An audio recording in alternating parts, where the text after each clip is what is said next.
des facteurs qui influencent la conductibilité électrique d'un fil conducteur. Donc, on en a 4. La nature, donc ça veut dire la sorte du fil. On a aussi la longueur du fil. Nous avons la grosseur du fil et la température du fil. Alors, voyons chacun de ces facteurs un à la fois. Alors, la nature, c'est tout simplement la sorte de fil. Alors, en laboratoire, on a observé que le cuivre était meilleur conducteur d'électricité que, par exemple, le fer ou un fil de nichrome. Alors, on va retenir, et c'est même celui-ci qu'on retrouve le plus souvent, qui est utilisé, par exemple, pour le filage, pour l'électricité dans les maisons. Ensuite, nous avons la longueur du fil. La longueur du fil, alors encore là, plus le fil est court, on l'a vu en laboratoire, plus le fil est court, meilleure est la conductibilité électrique. Donc, si on a le choix, on fait varier juste un facteur à la fois. Donc, si on a la même grosseur de fil, par contre, une longueur qui est différente, alors celui qui est le plus court, nous allons avoir une meilleure conductibilité électrique, alors que pour le fil long, nous allons avoir une mauvaise conductibilité électrique. Une petite façon de retenir ou de voir intuitivement chacun des facteurs concernant la conductibilité électrique dans un fil. On peut imaginer dans un fil le courant électrique qui circule, les électrons, comme étant des petits coureurs. Donc, si on a, par exemple, juste un 50 mètres à courir, au lieu de courir un 100 mètres, ça va être moins demandant de courir une petite longueur, une petite distance. Donc, c'est meilleur pour la course, finalement. Donc, plus c'est long, plus c'est difficile de terminer la course. Donc, on peut voir ça un petit peu de cette manière-là. C'est une analogie, tout simplement. Ensuite, nous avons comme autre facteur, après la longueur, nous avons la grosseur du fil. Alors, la grosseur du fil, bien, plus le fil est gros, meilleure va être la conductibilité électrique. Encore la même image que tantôt. Si vous avez un fil qui est petit et un fil qui est plus gros, donc supposons de la même longueur, ça va être plus facile de parcourir un fil plus gros pour les charges. Si on prend l'analogie avec des gens qui sont à l'intérieur, donc un grand cylindre, par exemple, c'est plus facile de le parcourir, de le traverser que en étant debout, justement, parce qu'il est grand, au lieu de le parcourir, par exemple, en étant peut-être penché pour arriver à traverser donc toute la longueur. Alors, plus le fil est gros, et lorsqu'on parle de grosseur, on parle, lorsqu'on regarde de face un fil, ça génère un cercle, donc on peut parler de son diamètre. Donc, plus le diamètre est gros, est élevé, meilleure est la conductibilité électrique. Et on peut parler aussi pour le fil de son rayon, parce que lorsqu'on parle d'un cercle, on peut parler de diamètre ou de rayon, tout simplement. Donc, le rayon. On peut parler aussi, si nous allons dans une quincaillerie, on peut parler aussi du numéro de jauge. Donc, le numéro de jauge, celui-ci est particulier. Donc, le numéro de jauge, si nous avons le numéro, par exemple, 14, un fil numéro 14, c'est un fil qui va être plus gros qu'un fil de numéro de jauge 18, par exemple. Donc, le 18 va être un peu plus petit. Et à ce moment-là, le courant électrique va circuler un peu moins bien.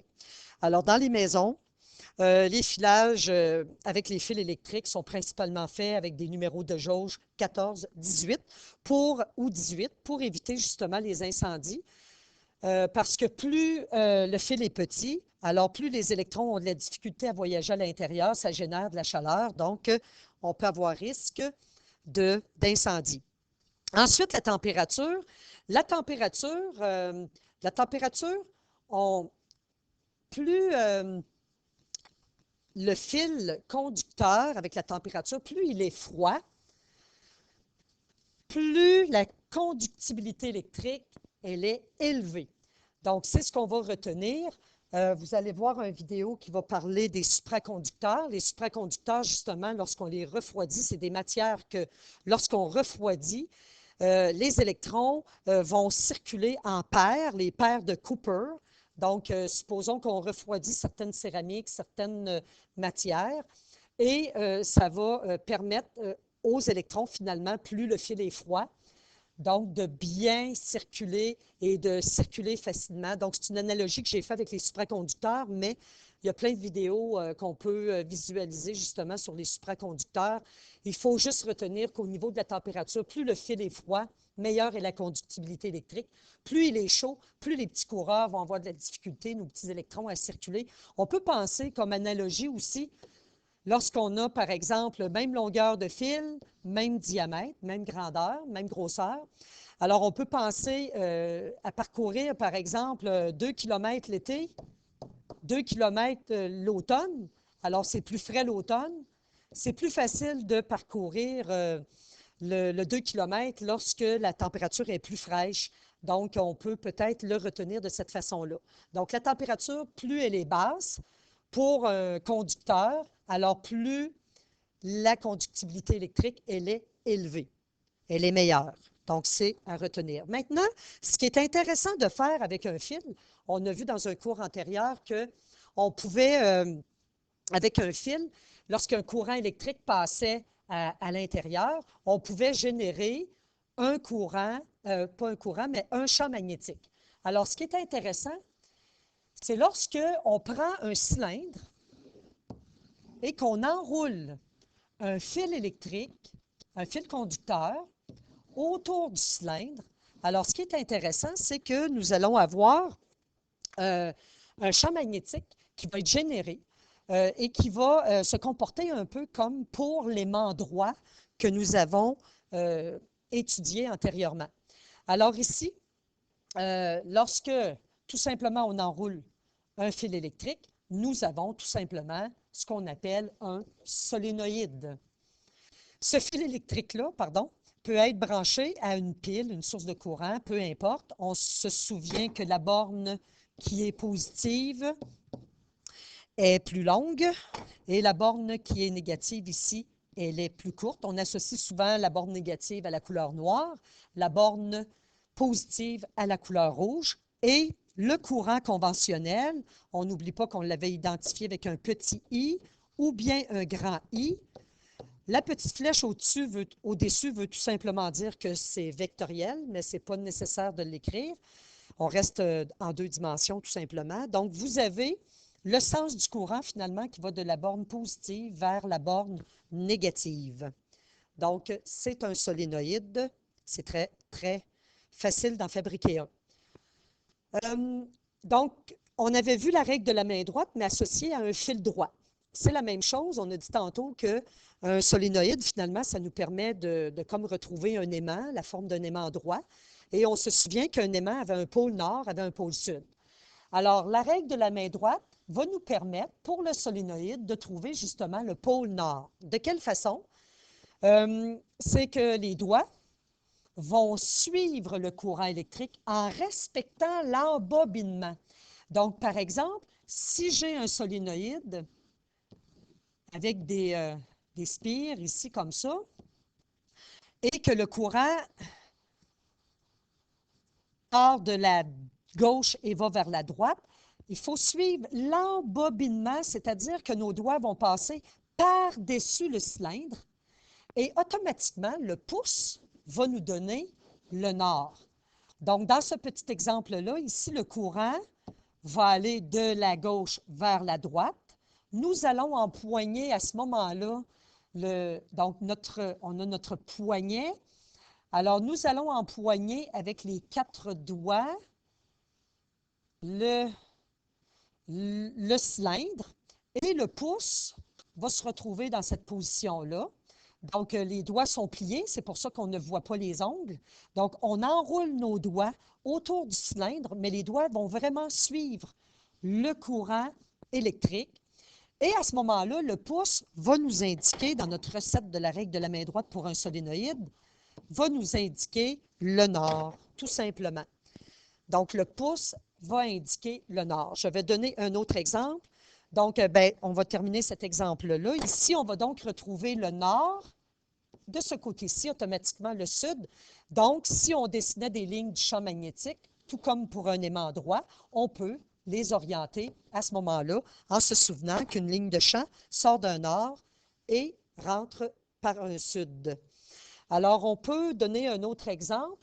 Si on a un solénoïde qui est branché, donc on a des spires, et voilà. Donc, qui est branché de cette manière. Donc, la borne positive, elle est à droite. Donc, on déduit le sens du courant de la façon suivante. Le courant part de la borne positive et va vers la borne négative. Alors ici, pour ce solénoïde, si on applique la règle de la main droite, le courant part de la droite, mais il passe derrière le cylindre. Alors, nos doigts vont tout simplement se placer naturellement. Ils vont suivre le fil électrique, finalement, en respectant l'embobinement. Et vous allez voir, finalement, les 4 doigts vont, donc là, on voit les ongles des 4 doigts, vont se placer de cette manière pour justement empoigner le cylindre et le pouce va se retrouver ici, de ce côté-ci. Donc, il va indiquer le nord. Nous allons donc retrouver le nord ici, le sud ici. Donc, si on dessine des lignes du champ magnétique, on va pouvoir les orienter. Ça sort d'un nord et ça s'en va dans un sud. Maintenant, comme ça nous donne un champ magnétique lorsque nous avons un solénoïde, est-ce qu'il y a des façons, des facteurs qui peuvent influencer la force du champ magnétique? Oui, il y en a, en fait, 4. Nous avons le nombre de spires. Le nombre de spires, c'est tout simplement autour de notre cylindre, les tours de fil, tout simplement. Donc, c'est ça qui indique le nombre de spires. Ici, j'en ai 3 spires. Donc, des spirales, finalement, ça vient du mot spirale. Donc, j'ai 3 spires ici. Nous avons, comme deuxième facteur, l'intensité du courant électrique, le diamètre du solénoïde et l'ajout d'un noyau ferromagnétique. Donc, allons voir chacun de ces facteurs. On va commencer par le nombre de spires. Donc, je vais les identifier 1, 2, 3, 4. Ça va éviter de les écrire. Donc, le facteur numéro 1, c'est le nombre de spires. Alors, tout simplement, lorsque vous allez avoir à fabriquer un solénoïde, et si vous voulez que son pouvoir magnétique, que son champ magnétique soit fort, vous allez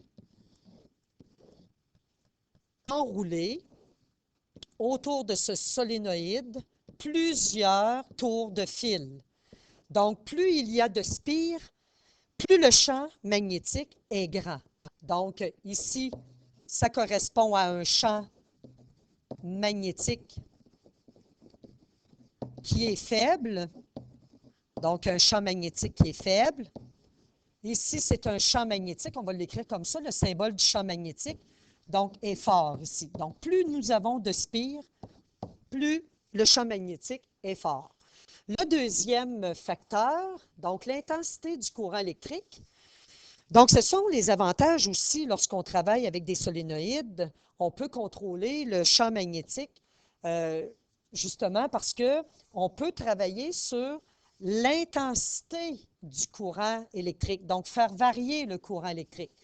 Donc, variation, je l'écris, du courant électrique. Donc, la variation du courant électrique, si vous avez un solénoïde, en passant le courant électrique, on va le voir plus en détail lorsqu'on va étudier les circuits électriques, mais l'unité du courant électrique, si j'ai un courant, par exemple, qui est égal à 2 ampères, on écrit 2A, donc A étant les ampères, c'est l'unité de mesure pour le courant électrique. Alors, si nous avons un solénoïde qui est branché à une source et que cette source nous fournit un courant électrique, par exemple, de 4 ampères et que nous avons en parallèle avec ça un autre solénoïde avec le même nombre de spires. On fait toujours varier un facteur à la fois, idéalement. Avec cette fois-ci un courant, par exemple, de 2 ampères. Alors, celui qui a le courant le plus élevé aura le champ magnétique le plus fort. Alors, c'est ici qu'on va retrouver un champ magnétique qui va être fort. Alors ici, on va avoir un champ magnétique qui est faible, qui est plus faible du moins. Ensuite, comme troisième facteur, nous avons vu le diamètre du solénoïde. Le diamètre du solénoïde, tout simplement, le solénoïde, on peut enrouler les fils sur un cylindre qui a un petit diamètre, mais on peut enrouler un fil sur un cylindre qui a un plus grand diamètre. Donc, ce qu'on va retrouver, c'est un champ magnétique ici qui va être plus fort. Donc, le champ magnétique est plus fort. Ici, le champ magnétique va être tout simplement plus faible. Par la suite, ce qu'on va faire comme quatrième facteur qui va influencer la force d'un solénoïde, du champ magnétique du solénoïde, c'est l'ajout tout simplement d'un noyau à l'intérieur du cylindre.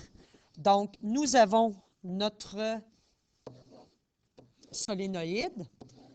Alors, si on ajoute à l'intérieur un noyau, donc dans le cylindre, supposons un noyau, une barre de métal, pas n'importe lequel, on va le noter. Donc, j'ajoute un noyau. Ce noyau doit être une substance qui est ferromagnétique. Substance ferromagnétique. Si on essaie, par exemple, du verre, du plastique, on n'augmentera pas la force. Donc, une substance ferromagnétique, mais pas n'importe laquelle. La meilleure substance, le meilleur noyau, c'est tout simplement le fer doux, le fer le plus pur possible. Donc, le fer doux ou le fer le plus doux possible. Pourquoi c'est le meilleur? Lorsque on a un solénoïde, nous avons un champ magnétique qui est généré autour de lui. Mais lorsqu'on coupe le courant, on aimerait bien que ce champ magnétique-là disparaisse. Alors, le fer doux, si on l'utilise comme noyau, lorsqu'on va couper le courant électrique, alors on va avoir vraiment que le champ magnétique va disparaître. Alors, on parle de rémanence magnétique. Donc, avec le fer doux, il y a absence de rémanence magnétique. Donc, avec le fer doux, lorsqu'on coupe le courant, donc le courant électrique, ce que ça donne, tout simplement, c'est que le champ magnétique disparaît. Et c'est ce qu'on veut aussi. Donc, le champ magnétique va disparaître. C'est ce qu'on appelle la rémanence magnétique. Donc, il n'y a pas de rémanence magnétique lorsqu'on utilise justement un noyau de fer doux. Si on utilisait un noyau, par exemple, d'acier, lorsqu'on coupe le courant, on aura encore ce pouvoir-là magnétique. Lorsqu'on ajoute l'ajout d'un noyau dans un solénoïde, ce que ça fait tout simplement, c'est que ça donne naissance aux électroaimants. Donc, le solénoïde plus le noyau, ce que ça donne tout simplement, c'est un électroaimant. Donc, ça correspond à un électroaimant. Les électroaimants, on en retrouve beaucoup, c'est la base finalement lorsqu'on parle du moteur électrique. Si vous avez des sonnettes aussi à la maison, les sonnettes électriques, donc on pense à sonnettes, moteur électrique, etc. Donc, vous allez voir des bobines de fil enroulées autour d'un noyau. Donc, on peut parler, etc. Il y a plusieurs objets qui sont à la base d'un électroaimant. Puis, les avantages les avantages d'utiliser un électroaimant, il y en a plusieurs finalement. Donc, les avantages d'un électroaimant.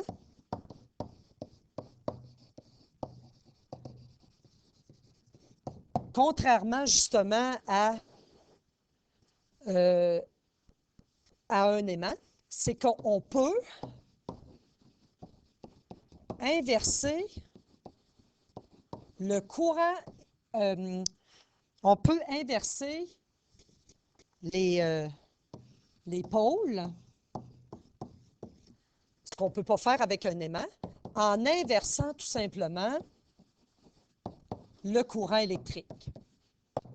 On peut aussi faire varier la force. On peut faire varier la force du champ magnétique en faisant varier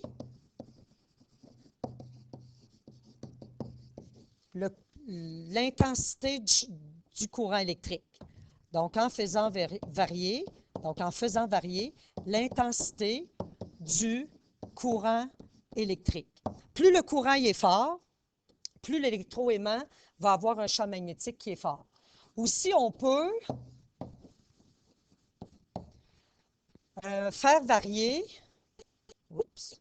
donc on peut faire varier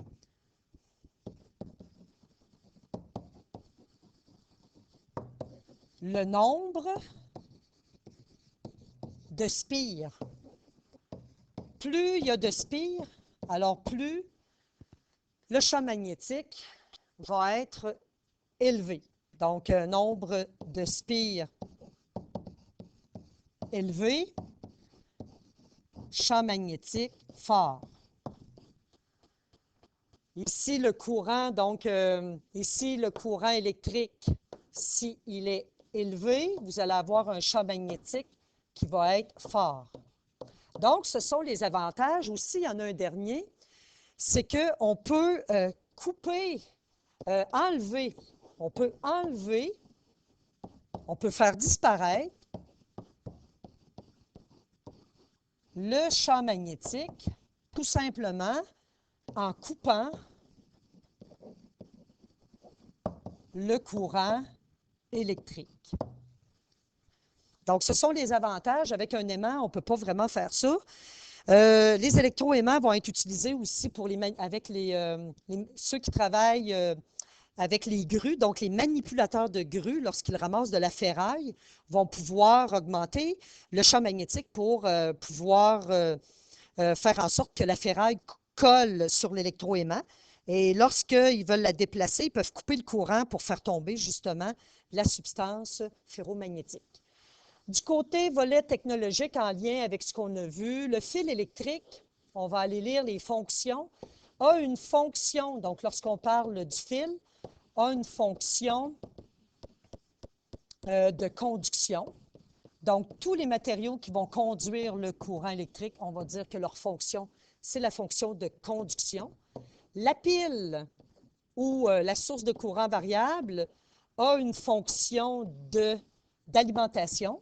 Donc, elle alimente en électricité le circuit ou l'objet. Ensuite, lorsqu'on a un fil électrique qui est verni ou bien qui a du plastique, une membrane de plastique, alors le plastique ou le vernis, peu importe, vont occuper une fonction d'isolation. La céramique aussi fait cette fonction-là. Et voilà.